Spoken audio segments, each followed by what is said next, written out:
Hey, Life Church. Okay, so we're continuing our study of Acts 18. Today is verses 9 through 17.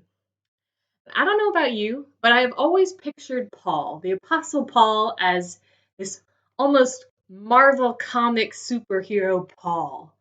Paul gets shipwrecked, but he's not broken. Paul writes all of these letters from prison. Paul is in prison. Paul is never defeated. He sees riots. He's abused, but Paul never backs down. And I was reading in verse 9.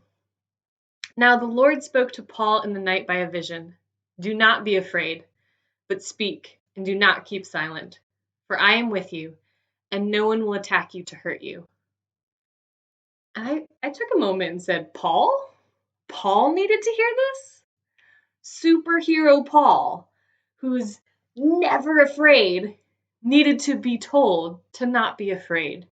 He needed to be told to talk and to not keep silent. And you don't tell someone not to be afraid if they aren't afraid. There's no point. You don't tell someone not to keep silent if they are talking. And I felt so much encouragement in this, that even Paul needed to hear this.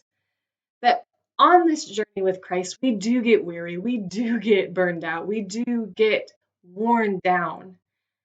And God comes into those moments and he says, do not be afraid, but speak and do not keep silent, for I am with you. And so, Life Church, I pray and hope that we would be people that cling to these words, that God is with us, and that he speaks to us, and no one is too amazing or too small for God to minister to us and to remind us that he's with us and he goes before us. So I pray that we cling to these words and we remember that we are never alone. Be blessed, Life Church.